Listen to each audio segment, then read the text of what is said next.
le canicross, le cani-VTT. Ces disciplines attirent de plus en plus, tout comme les questions que vous vous posez, qui sont de plus en plus nombreuses. Afin d'apporter des réponses à vos interrogations et d'éclaircir vos doutes, on vous laisse regarder la suite.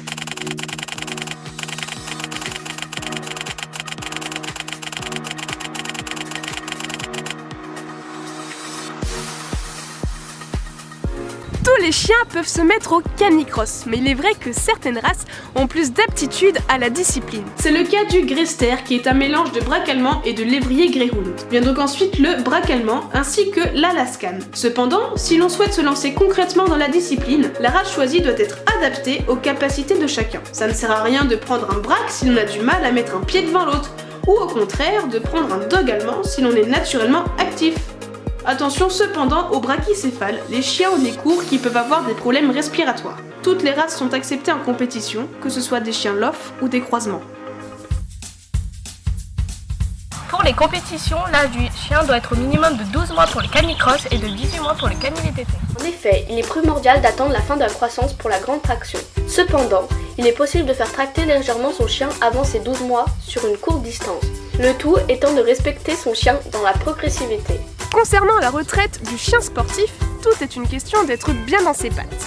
Chaque chien a une condition physique qui lui est propre. Il est indispensable à chaque maître de connaître les limites de son chien pour l'arrêter au bon moment. Un suivi régulier chez le vétérinaire est le bienvenu afin de s'assurer du bon état de santé de votre compagnon à quatre pattes. Pour nous, il existe différentes catégories. Pour les plus jeunes, le Cani Baby, accessible aux moins de 7 ans, puis la catégorie enfant. Pour les distances officielles et les plus longues compétitions, il faut être âgé d'au moins 15 ans, qui correspond à la catégorie junior, que ce soit pour le canicross ou pour le cani-VTT. Le chien doit être équipé d'un harnais adapté à sa morphologie pour éviter des traumatismes, avec un point de traction situé au niveau de la croupe. Le maître porte idéalement un baudrier relié au chien par une ligne de trait avec amortisseur de 2 mètres en extension. Les débutants peuvent utiliser une ceinture, mais le baudrier est fortement conseillé pour un meilleur maintien et un meilleur confort pour votre bas du dos. Évidemment, le canicrosseur doit aussi avoir une tenue adaptée de runner, dont de bonnes chaussures de trail achetées dans un magasin spécialisé. Vous pouvez acheter du matériel adapté en vous rendant sur le lieu d'une compétition, des stands s'y trouvent, sinon par internet sur Le Canicrosseur, Fenrir, Dogsport ou encore Anti-Canishop. En bonne marque d'équipement, on peut vous conseiller les 0DC, les X-Back, Jean de la Montagne ou encore le Canicrosseur. Mais tout dépend de la morphologie et du confort de chacun. Pour une sécurité et un confort optimal, il vaut mieux mettre le budget pour un bon matériel, budget qui sera amorti par la durée de vie et la qualité. Pour la pratique du cani-VTT, il faut évidemment un bon VTT, mais aussi une barre flexible et une ligne de trait de 2,5 mètres en extension, pour vous éviter les à-coups, car non, la laisse ne s'attache pas directement au guidon.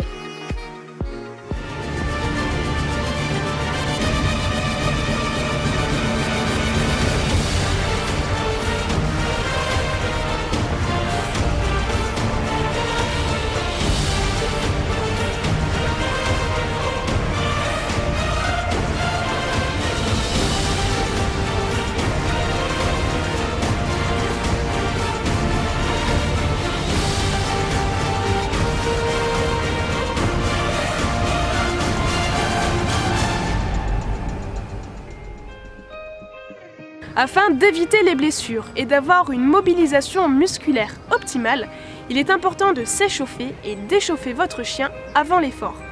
Pour cela, vous pouvez, par exemple, partir en trottinant entre 10 et 15 minutes avec votre chien en libre. Il ira à son rythme tout en éveillant progressivement ses muscles et préparant son système cardiaque à l'effort. Vous pouvez terminer par un exercice un peu plus actif comme quelques départs ou changements de direction, anticipant votre séance d'entraînement. Pour l'entraînement, il n'y a pas de séance type. Cela dépend de chacun et de ce que vous voulez souhaiter travailler. Vous n'aurez pas la même séance si vous voulez travailler votre endurance fondamentale ou votre vitesse. Mais généralement, il ne sert à rien de faire de nombreuses heures. Il faut mieux établir des séances courtes mais régulières. 1 à 2 sorties tractées dans la semaine suffit. Le reste se reposant sur des balades ou en libre. N'abusez pas du bitume, traumatisant pour les articulations, privilégiez les sols plumeux comme la forêt, la plage ou les plaines.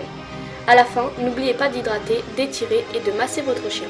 Pour débuter la course à pied, vous pouvez par exemple commencer par travailler votre endurance fondamentale. En courant à une très faible allure avec laquelle vous pourrez admirer le paysage ou bien même parler si vous êtes en compagnie de quelqu'un, vous allez petit à petit et en douceur habituer votre corps à faire fonctionner les muscles dont il a besoin pour cette pratique sportive. Avec le temps, vous pourrez augmenter progressivement la distance ou votre vitesse. Même si cela peut vous paraître facile, courir est un mécanisme qui s'apprend. Si c'est pas fait correctement, des problèmes peuvent subvenir. Restez donc très progressif dans votre effort, échauffez-vous avant, hydratez-vous et ensuite n'oubliez pas de vous étirer en douceur pour faire baisser votre acide lactique et ainsi éviter les courbatures.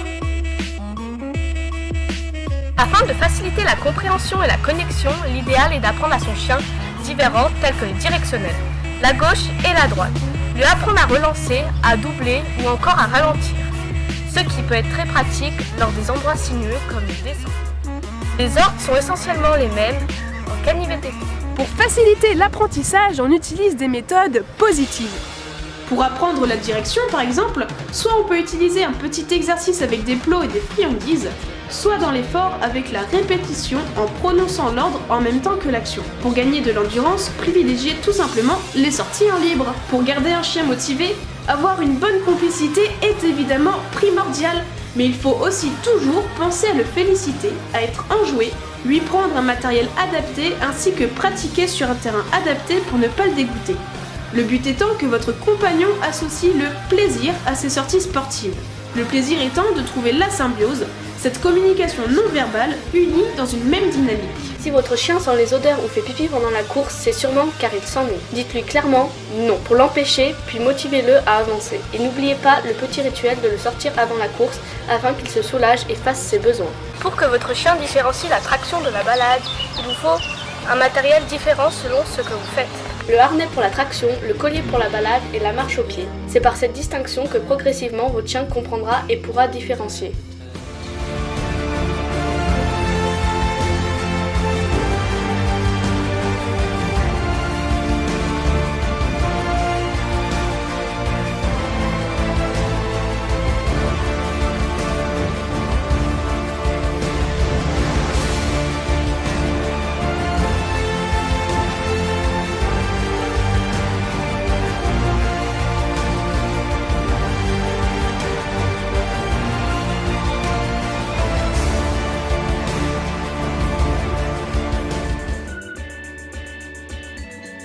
Comme pour les hommes, les blessures pour les chiens sont vite arrivées.